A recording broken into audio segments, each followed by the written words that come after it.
Yeah, a lot of people were walking on their own.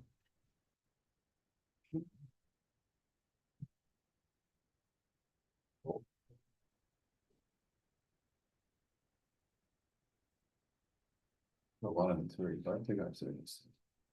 I think some of them were dressed up.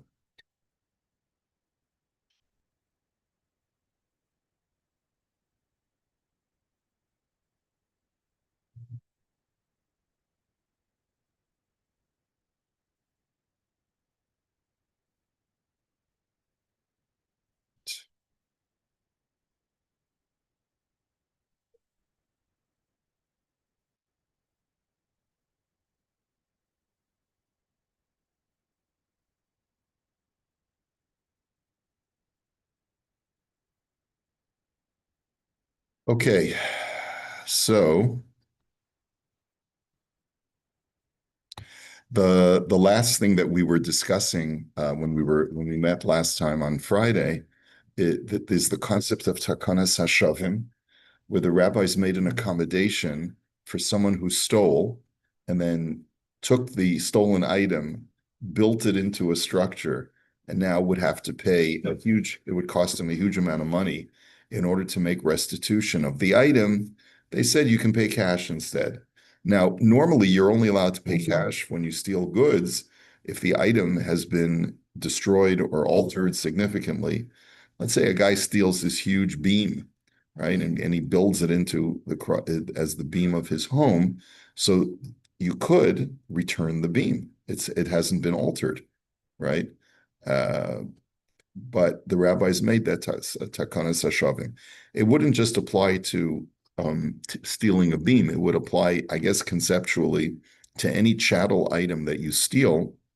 I guess if you steal an engine and then you rejig your whole car to be able to, hold this V8 triple six, what I mean, whatever they call these things.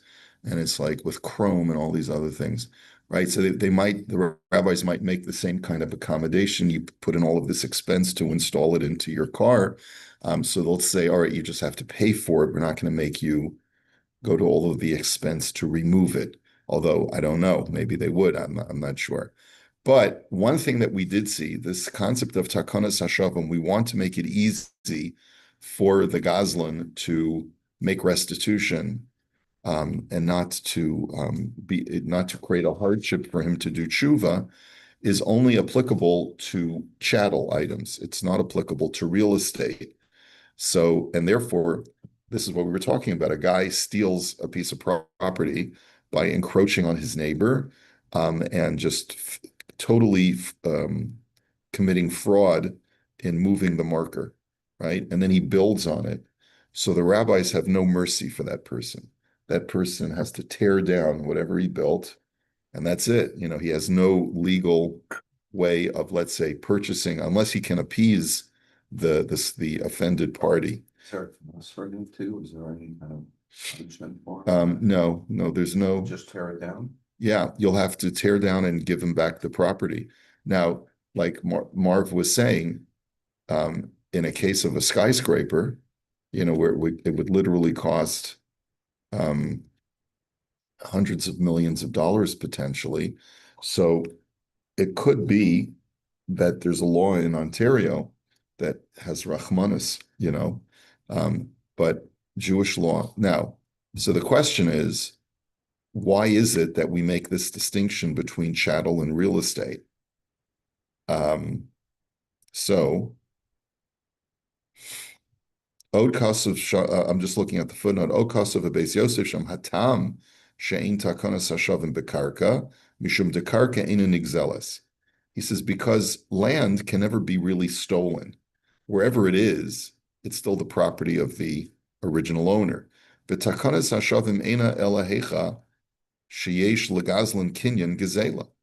Right? You can only make such an accommodation to someone who stole an item and acquires it physically. Masha'enkin karka birishus Morokoi. Whereas when it comes to real estate, there's no way that you can say that the land is in the possession of the robber. V'hochiach came medivir Rabbi Eliezer b'sukkah sheposa l'sachich b'rishus harabim mishum delo havi sukkah shelo. Rabbi Eliezer says the reason why you can't have a kosher sukkah in a public area is because it's not your sukkah. What you might build a sukkah on public property, but it doesn't belong to you. Vim haisa takanas hashavim gam bekarka haisa hasukkah shelo. And if we would have made an accommodation for the robber, it would be because the sukkah belongs to him. But anything that you build on property that's not yours does not belong to you. So you cannot say, well, give me, have Rahmanus on me. You've done something where the whole property just simply isn't yours to do anything with. Okay.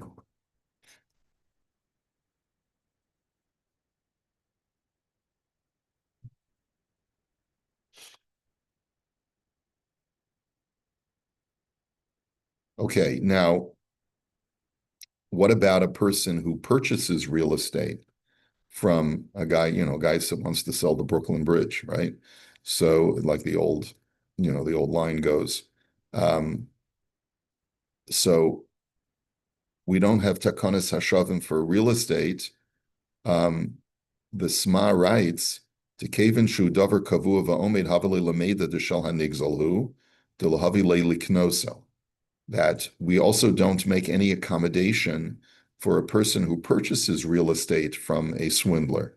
And we force him to relinquish the real estate, even though he built property on it. He'll have to tear down the property, or he'll just have to walk away from it. That's if you purchase property from a person who is a robber as well.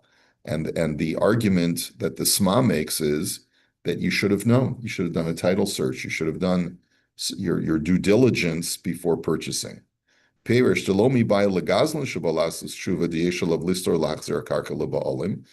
means that not only the original Goslin has no accommodation or any kind of softening of judgment when he steals real estate, but a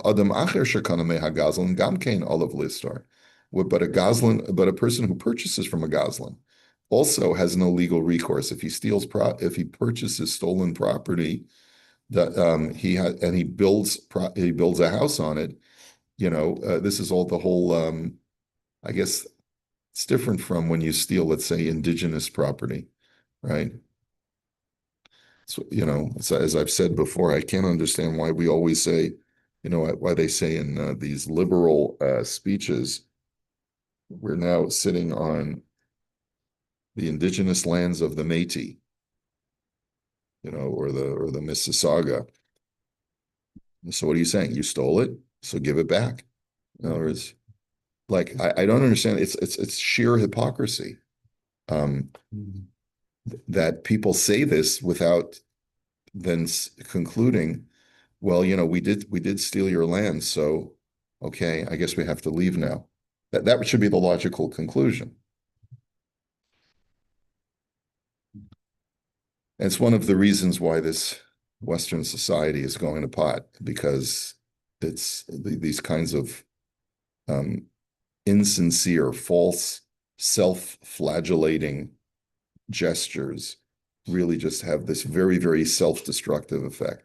But anyway. So selling Manhattan for a few trinkets, you mean we should give Manhattan back? Yeah, let's give Manhattan back. Maybe we exploited these natives because they didn't know what they were doing or whatever, But world history, that's no one ever owns. Hashem owns the land, and so if Hashem owns the land, that means that over the course of swirling societies and civilizations, different people occupy the lands over the course of time. You can claim indigeneity to say I have a right to live here, but you can't throw someone off the land based on that alone. Okay. Now,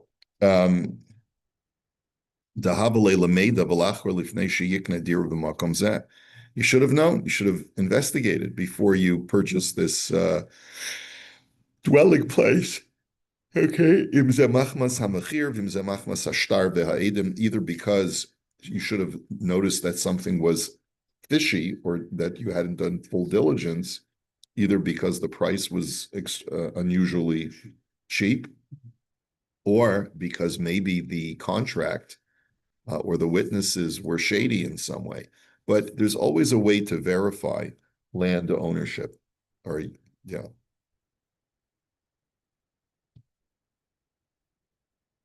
Okay. Okay, here's another interesting discussion from the Mabit. Kasav HaMabit b'tshuva, im lo nasis asagas gavul midaito, l'kuli alma yesh bo takanas hashavim, v'yifra l'bal hakarka b'damav. Now, what if a person unknowingly encroached on someone's property? In other words, he can legitimately say, I looked at the city plans and I genuinely thought, based on what it appeared, what presented itself on the plans, that I had a right to build here. And for some reason, there's like a conflicting document and it's brought forward, and he's got to have a very good reason for thinking that he had a right to build.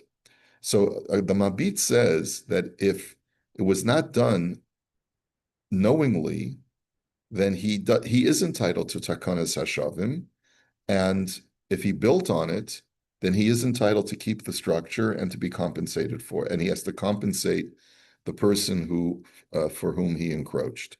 Kagon noim hichnisu amal letoch tchum chavero kevin delo yada velo avar. He says the builders. I hired someone to build a house. I gave them the specs, and the builders accidentally built a foot and a half into the other guy's property. And he's entitled to not have to tear down his house because of that, because he didn't know. Now, I'm not so sure I like this. I'm not so sure I like this tshuva, because anyone could say I didn't know, right? But even if you legitimately didn't know and they made a mistake. Yeah. So what? So what? Yeah. You still stole someone's property. Right. Right. So uvarach hashulchan kasav de lefize hu adini mocher hagazlan karka v'halokech lo yada shigzula bana leha binyan shemachzir damim kevin lo yada shehigazula. And the Aruch HaShulchan says the logical extension of that, of the Mabit's law, would be that if a person unknowingly purchased property from a Gazlan, then he should, and he builds on that property, he shouldn't have to tear it down, contrary to what the Sma says.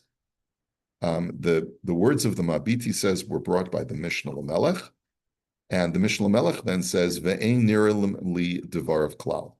Mishnah Lamelech says, I totally disagree with the Mabit. Velo hevi shamraya litchos, and he doesn't explain why, but he seems to be relying on the Rashba, the Beis Yosef, that when it comes to real estate, there's no such thing as takanas hashavim. There's no distinction in their writings between mezid and shogeg, whether it was intentional or not.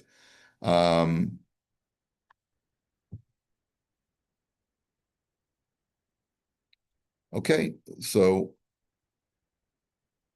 it's just going to remain that it's a machlokes, but it seems like the Mabit is shouted down by the other How posca. does that get resolved in an actual din target where they both quote and say this one, someone says this one? Yeah, it's a good question. I'm not sure whether a beis din would take that into account, that there is the shita of the Mabit. The Mabit is a Rishon or is he? I believe he's an early Achron. Okay, Moshe, you better look it up in your Google, the Mabit. Morenu something.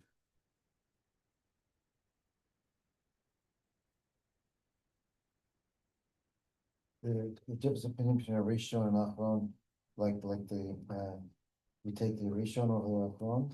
Usually, not always, but usually. Usually the Achronim really don't have a right to disagree with the Rishonim, but there are exceptions to that rule. So another question that he deals with in the analysis, he says, "V'yesh la'ayin." What does it say? No, it keeps coming out Macbeth. So I'll be, yeah, do it in Hebrew, then base Yud. So- Yeah, but you see that our Achron argues with the Rishon and the current. Moshe ben Yosef Detrani, born 1500, died 1580. So he's an early Acharon. He's a part of the Tzfat community where the Beis Yosef lives. Yeah, he's in the same era as the Beis Yosef. Okay. All right. So he next deals with the question: does the same thing apply when you encroach on a Gentile's property? Do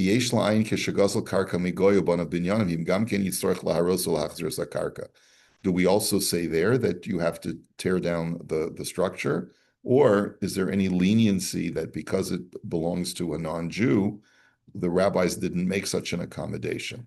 And even though you're not allowed to steal from a goy, you'd have to make financial restitution, but we wouldn't require you to tear it down.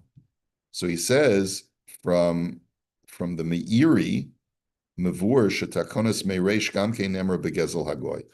He says the whole thing that we have where we make an accommodation for a Gazlan, where if he steals a beam, he doesn't have to pay back the beam, he can pay cash instead. That applies even when you steal from a Gentile.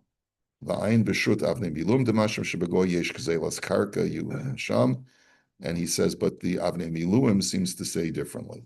So he leaves that as unresolved because there seems to be not a consensus on that issue. Okay, let's go on.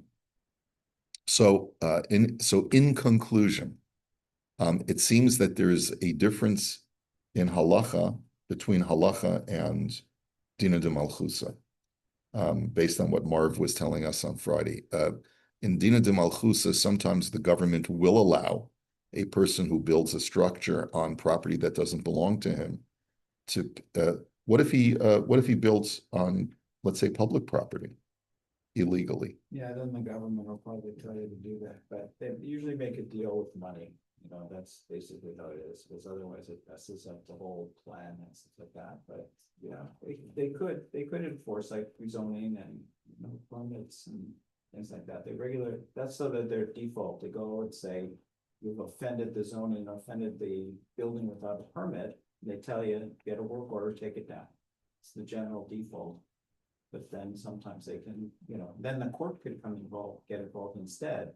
You have a dispute, should I take it down or not gonna listen, appeal it, then the court may intervene, so that's a whole other thing, right?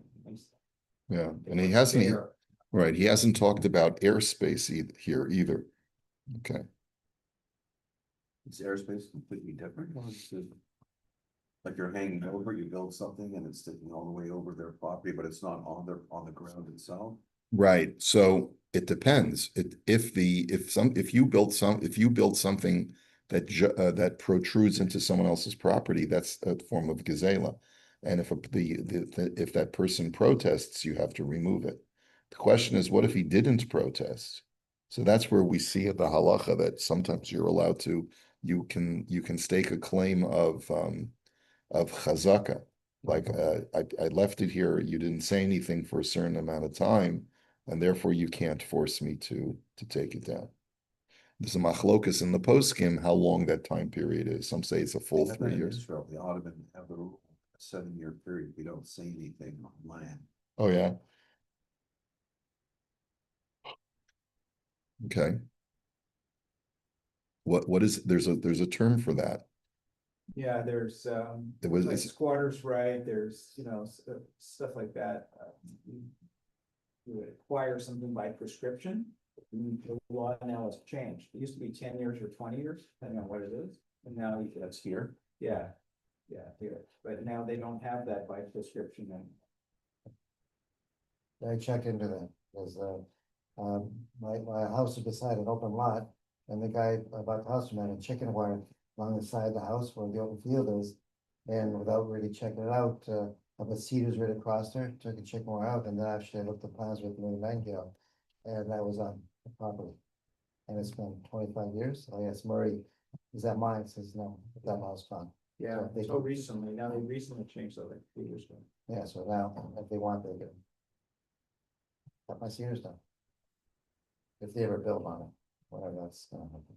Well, the question is, do you have an obligation to notify them? These people, no. No, they're not easy people to deal with. I would not do it. Like, worst case, my cedars are cut down.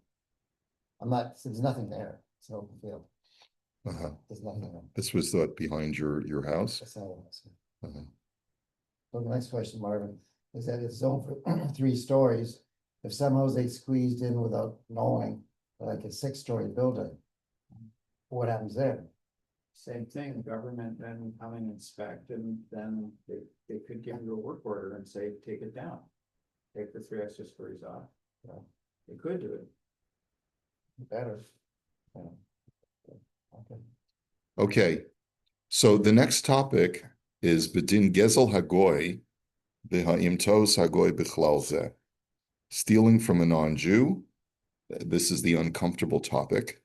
And whether Ta'us Hagoy, whether an error that is made by a Gentile from his end, that gives you some kind of benefit that you're not entitled to. Gentile works at the store, gives you too much change, or you're engaged in commercial trade with a non-Jew, and he accidentally overpays for the goods, or undercharges you for a commodity that he's selling you. What are your obligations? So the sheila is Amru Chachamenu Zal Midin Torah Asr Ligno V'Ligzol Es Hagoy. So our rabbis tell us that it's just as prohibited to steal from a non-Jew as from a Jew. V'chamer Gezel Hagoy Migezel Yisrael Mipnei Chilul Hashem Sheyesh B'Davar. And in a certain respect, it is worse to steal from a non-Jew than from a Jew because of the Chilul Hashem factor. Umikol makom tzarfin ledina ha'im muter lahat oso b'cheshbon. But what about, would it be permissible to, in some way, deceive the non-Jew as far as making an inventory? Uchagon kishakona mimenu peros yirakos oeza chafetzim uchadome v'nosen lo pachos mehasikum shemagielo. So, for example, what if you're buying stuff from him, commodities, and you give him less money than what they really cost? Are you allowed to get away with that? Oshema gambazeh asra Torah lahatoso. Does the Torah forbid that as well? Mipnei sheyesh lachshosh sheyigarim mikachil Hashem kishiyisbar achar kach logoy shekibel pachos mima shemagiya lo. Because this could cause a chilul Hashem. When the Gentile discovers the error and realizes that you shortchanged him. V'chein yesh lihistapek ba'ofen shekibel halva'a mehagoy. Also, what is the halacha when you receive money on loan from a non-Jew? V'omer lo shekvar hechzer lo. And what if you tell him you already returned the loan? V'hispar legoy acharei birur bedavar shelo hechzer lo es chaspo shemagiya lo yishar lemevet hachi. And then the Gentile later finds out that you didn't pay him back. Is there any rationale to permit such duplicitous, deceptive behavior? Why would that even be a question? I don't, okay. All right. Why is it even a question? Okay. So, tshuva. Yesh omrim sha'asur lahatos es hagoy kegon. Some say that it's forbidden to in any way deceive a non-Jew. Kegon imadar o shakal b'chaser over belav kashem shover b'Yisrael, which means you're in violation of the Torah if you measure out falsely and you misrepresent either the payment or the goods. He says it's no different when you behave that way towards a Jew. And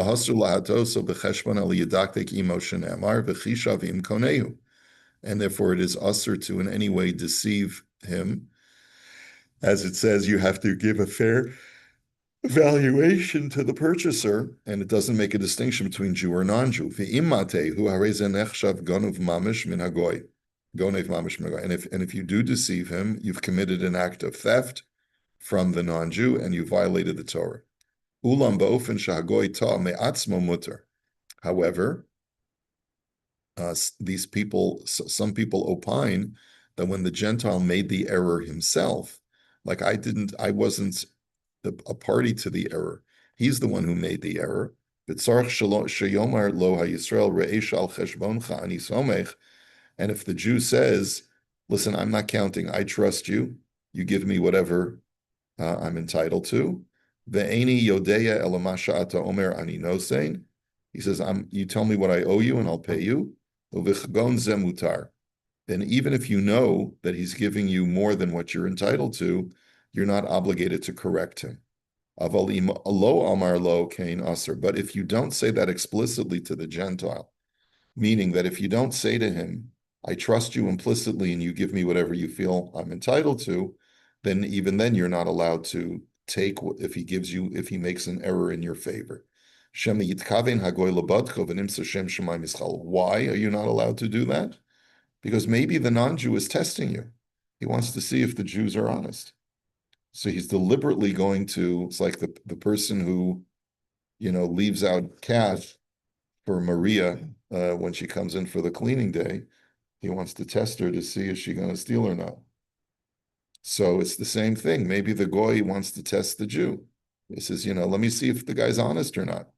So you're not allowed to take more than you're entitled to, even if it's the Gentile's error, unless you tell him explicitly, I'm not counting. Are you sure you gave me the right amount? I'm trusting you.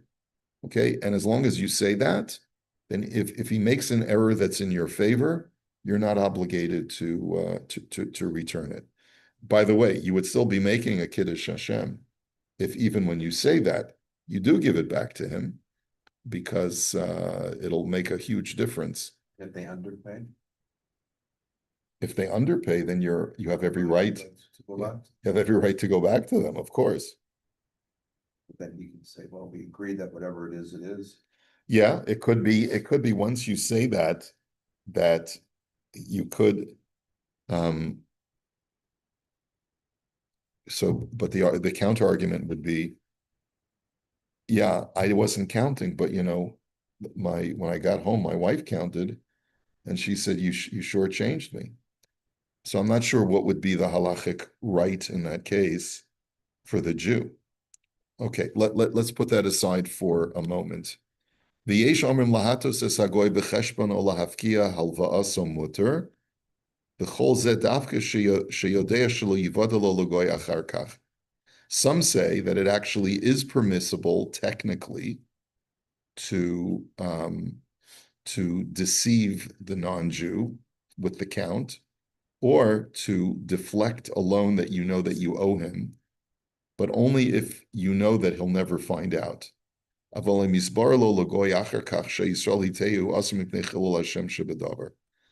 if it's possible that he'll discover the error later, then it's usher because of the Chilul Hashem.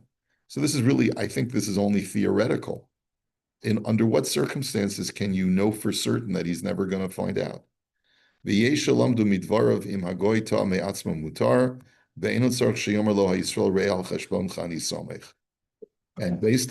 same shita would be of the opinion that if the goy makes the mistake on his own, you're not obligated to correct him, even if you didn't say that you're relying on his count. And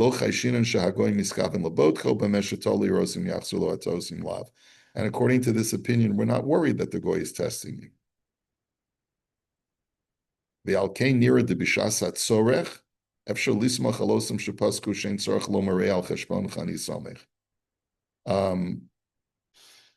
says, and therefore, in cases of great need, it's possible that a person could rely on that more lenient opinion. It's hard to know what is meant by great need. But he says, with all of that, v'kasvu kama gedolim shero beinehem shosam hanashim shervichu mitosem shalagoyim lo hitzlichu. But many gedolim, we saw the Be'er Hagola a couple of years ago, that they witnessed with their own eyes that anyone who tried to profit off of a mistake that a Gentile made never saw any hatzlacha, never saw any success from that error.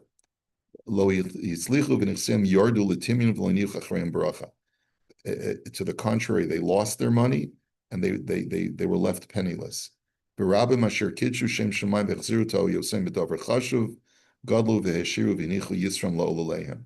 But those who insisted on making a Kiddush Hashem and being very exact, even with a non-Jew, even though they may have been able to rely on some kind of leniency, nonetheless, these Gedolim said that we witnessed these people became wealthier and prospered and left great wealth for their heirs. So I believe that was the Be'er Hagola. Let's see.